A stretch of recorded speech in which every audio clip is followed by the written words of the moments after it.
Hi everyone, thanks for checking out another Incubus tutorial. Today we're talking Summer Romance or Anti-Gravity Love Song, and we'll go through the entire song and how to play it. I'm not going to talk about any of the pedals used here. In the description down below I have a cover of this entire song, and at the end I talk about the pedals and the settings that are used, so you can go and check that out if you want to know about those things.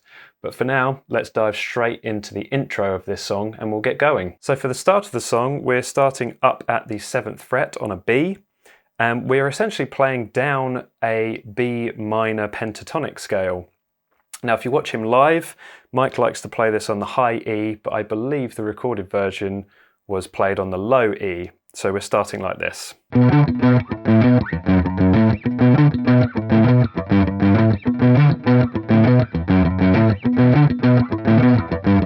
So as you can see from there, we're starting at the 7th fret on the low E, and we're playing up using our little finger. We're going from the 7th fret up to the 10th fret here.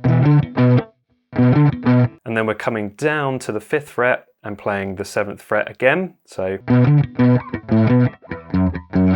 and then down to the 2nd fret and up to the 5th fret. So after you've gone down to the 2nd fret here and up to the 5th, we then come up 1 fret to the 3rd fret and then back to the 5th fret again, all on the low E. So again, all the way through we've got.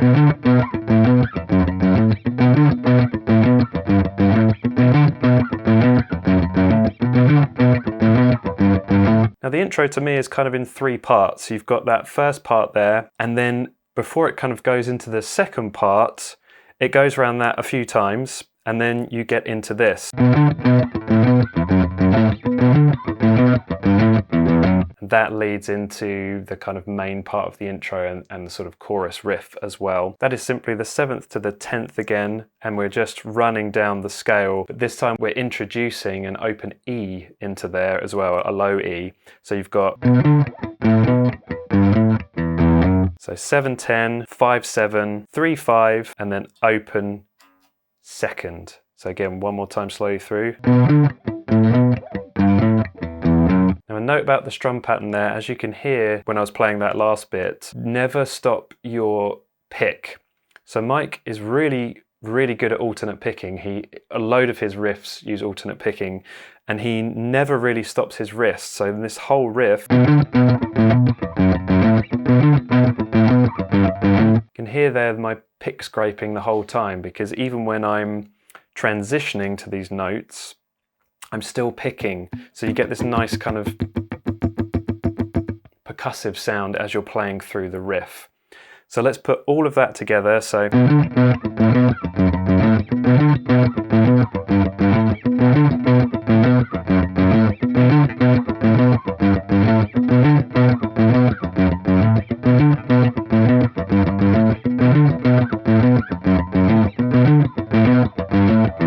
that's the very first part of the intro.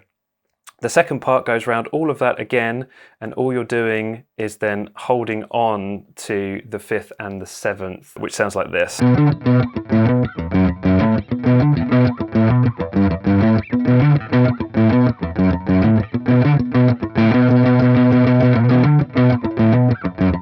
it's the same riff, just before it sort of repeats again, you go from the 5th to the 7th and you hold on to that B note at the 7th fret on the low E.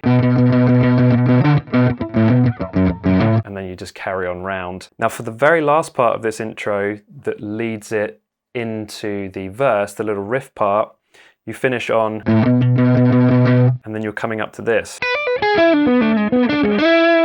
So starting this on the 7th fret on the high E, and then we immediately hammer on to the 10th fret on the high E, and then we pull back off to the 7th fret. So you've got. Then we step down a little bit and we go from the 9 on the B and we roll our finger over onto the G. So that together is. And from there, we're pulling off from the G on the 9th fret to the G on the 7th fret. And then another pull off from the 9th on the B string, but down to the 7th here. And then we step back to the 6th fret, then back up to the 9th on the D string, and then we come down to the 7th fret on the G and back to the 6th before sliding up and then back down to finish that riff. So There's quite a lot to take in there, so let's play it through slowly. So from the beginning.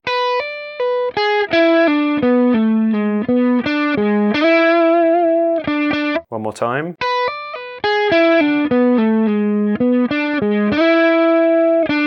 And then we'll play it through at full speed. Quite a tricky little part there to take you then into the verse riff. Now moving on to the verse parts, we go back to the 7th fret and we're playing a B-7 chord here. So that is with your first finger barring all the way across the 7th fret, and then you're just using your 3rd finger here to come down onto the A string, and then you're playing all the strings. Then we've got this little part that goes. So that is just using octave shapes. We're starting on the 7th fret on the G string with your first finger, and your 4th finger is playing the high E on the 10th fret. We only want the G and the high E ringing out. So I'm using my pick and my middle finger just to hybrid pick and grab those 2 strings. You can use just your pick, but make sure that your first finger is muting the B string. You don't want that B string at the 7th ringing out. You don't want this. You just want this. We're just using that same shape for this whole riff. Take that shape, move it up to the 9th fret, and then slide it up to the 11th. So we've got this. Then back to the 9th. And then back to the 7th and slide up to the 9th. Back to the 7th, and then finish on this B octave, which is on the 9th fret at the D string, and then your little finger is playing the B string on the 12th fret. So all together.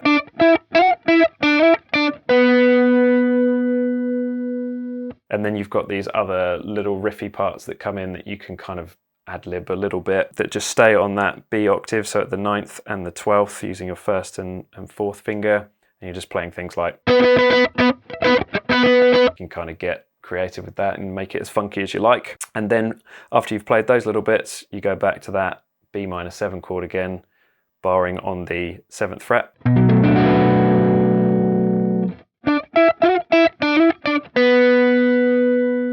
Or if you want to pick it.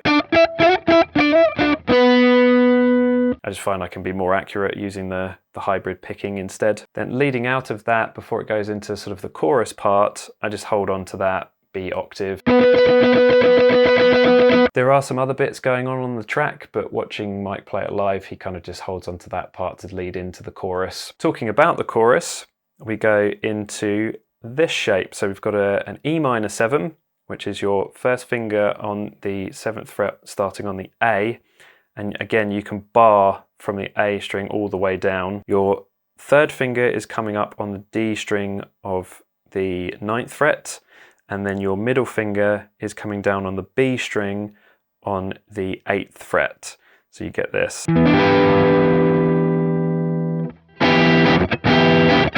Again, quite percussive there. I'm using my palm here to mute the strings as I'm playing. So you get that nice percussive sound as well. Hold on to that shape and slide it down to the 5th fret, but then we're taking our little finger and we're putting that on the B string on the 7th fret, and we're moving our middle finger up 1 string onto the G string on the 6th fret. So from this E-7, same sort of strum pattern.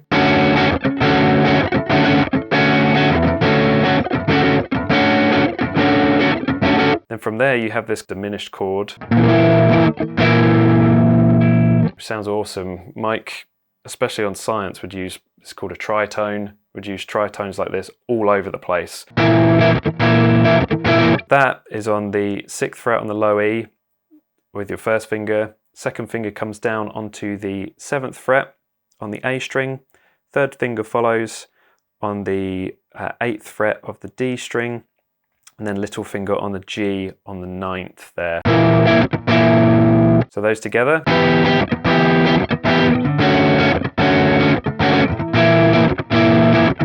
So all of that strum pattern is the same. Then we go back to the B minor 7. Then we've got a G major 7 with a nice chord voicing here. So your B minor 7 was the same, barring all the way across the 7th fret there, and then your third finger coming up onto the A string on the 9th fret. And then up to this G major 7, which is little finger comes up onto the 10th fret on the A. Third finger goes just below that on the 9th fret on the D string. And then with your first finger, I'm barring kind of from the A string down to help mute that low E string.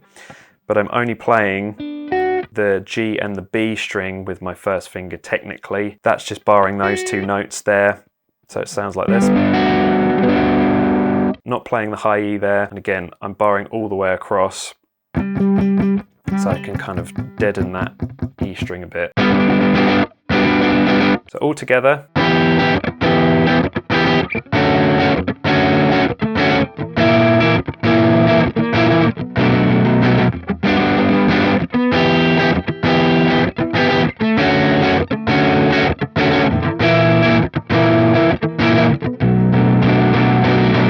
Second time round, you just build up on that B minor 7 chord, and you just all down strums, and then you're back into that intro riff.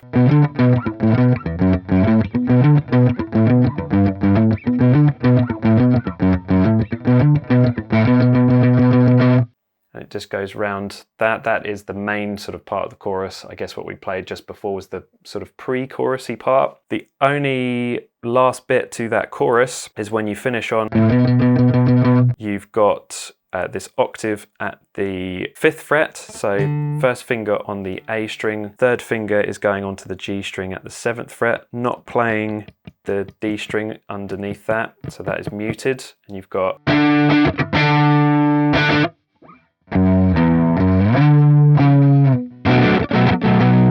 so after you play that octave,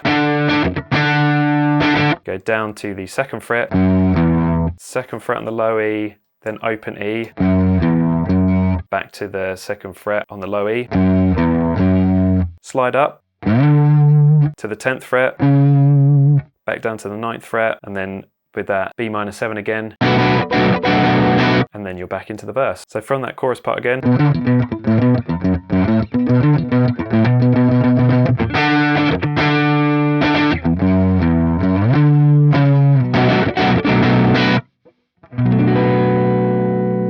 Go round again. After we've gone around those a couple of times, then you've got the saxophone solo. I'm not going to talk about the solo in this video. In my video that talks about the pedals and the actual cover, I play through the solo on the guitar, and there is a link in the description to the video that I used to learn that solo. If people really want to learn it, let me know in the comments and I can make a video just around that solo. And then we just finish on.